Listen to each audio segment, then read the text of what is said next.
The photo that's about to appear was sent by a viewer named Jane. She had recently met a man named Jeremy on a dating app. Following a recent breakup, she felt ready to re-enter the dating scene. After chatting with several people, she matched with Jeremy, who seemed to match her preferences. Jane, self-described as shy and reserved but attractive, found Jeremy to be above average in looks, sporting a buzz cut and a full tattoo sleeve on his left arm. His profile featured mostly outdoor pictures, notably one of him leaning on his pickup truck with his dog in the bed and a forest backdrop. The conversation between Jane and Jeremy initially centered around his dog, gradually transitioning to a discussion about dogs in general. Eventually, they talked about local bars they both frequented. Jeremy then picked up Jane, and they went to a bar called Lansdowne Street, where they hit it off, according to Jane.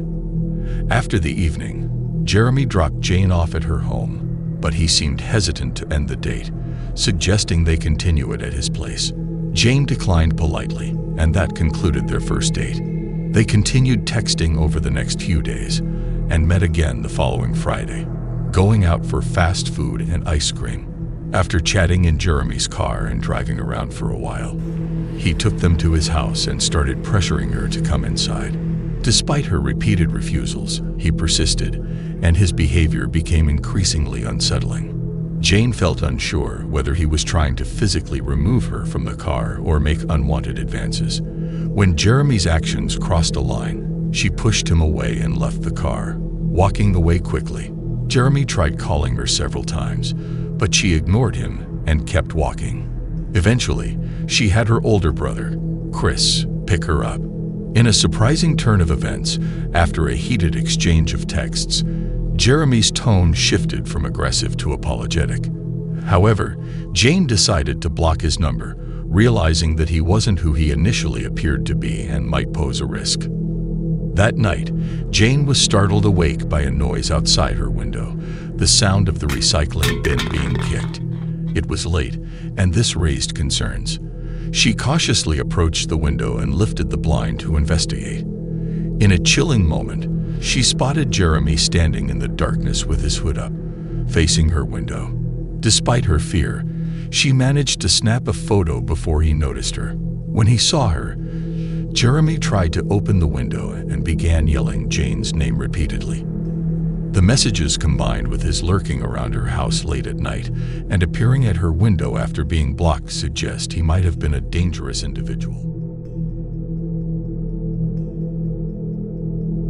Now what you're seeing is one of the many dolls crafted by Anatoly Moskvin, a Russian former journalist and college professor. As a child, Moskvin developed a fascination with cemeteries, eventually leading him to collect dolls made from corpses. This macabre hobby stemmed from his peculiar interest in exhuming the dead and fashioning them into dolls.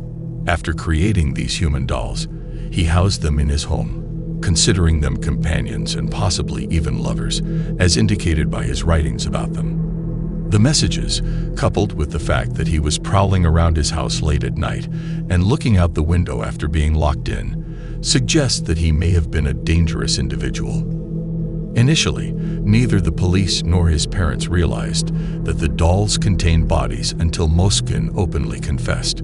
Despite living in the same flat, Moskvin's parents claimed ignorance of his activities, as did others who had seen the dolls. Even the police did not suspect the true nature of the dolls initially. Moskvin's parents believed his doll-making to be a harmless hobby and were unaware of any wrongdoing. In a hearing where Moskvin sought release from psychiatric care to care for his elderly mother and live with a new girlfriend, he refused to apologize to the parents of his victims. He viewed his actions as benevolent, expressing sympathy for the deceased children and harboring beliefs that they could be resurrected through either science or black magic. He even went as far as to shun the parents for leaving their daughters in the cold, whereas he took them into the warm to be reborn. Anatoly dried the corpses using a combination of salt and baking soda and then stored the bodies in secure dry places in and around cemeteries.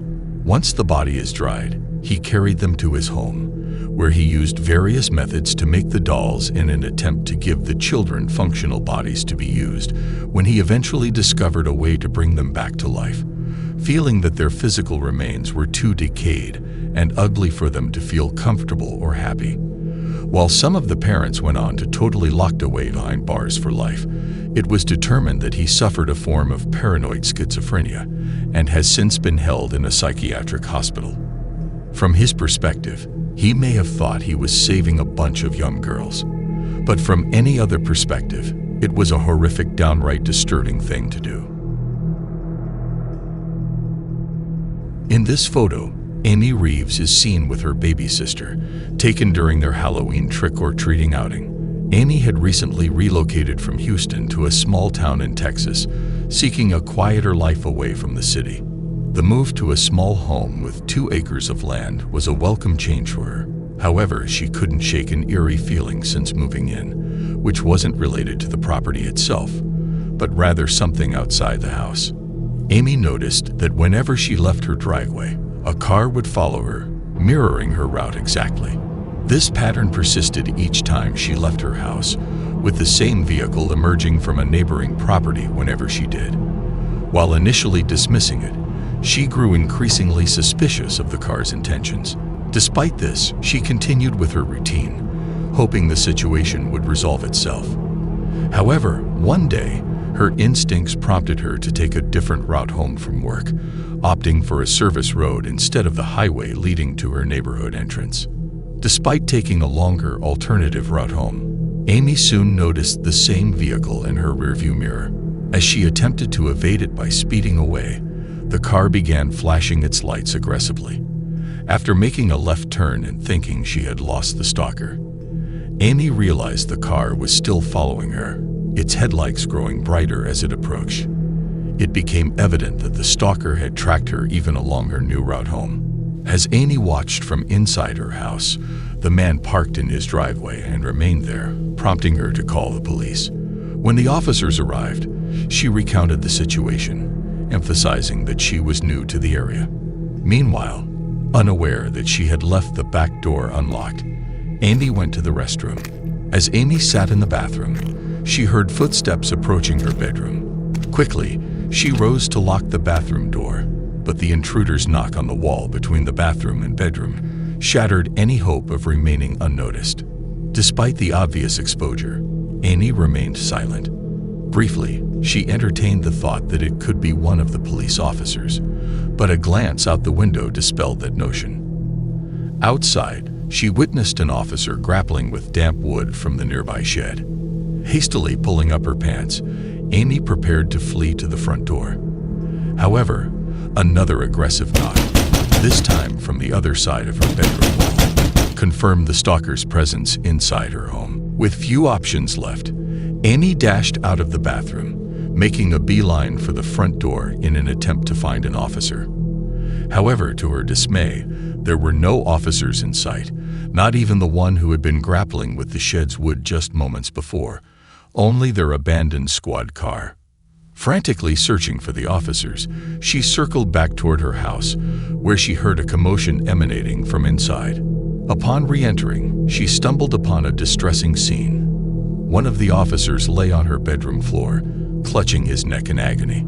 It appeared as though he had been repeatedly punched in the throat or strangled, as evident from the bruising, though there was no visible bleeding. The injured officer didn't disclose the specifics of the incident, as his partner had called for an ambulance. Later that same day, Amy was informed that the stalker had been apprehended for assaulting and evading an officer. Amy remained unaware of why the officers were wrestling with the wood outside, or how they became aware of the situation inside her home. Presumably, by the time law enforcement arrived, the stalker had already gained access. Upon finding no response at the stalker's residence, one officer returned to Amy's house, where the ajar door provided a clear indication of the unfolding events. The photograph of Amy and her baby sister, which she received on her phone shortly after moving in, took on a sinister tone in light of the stalking incident.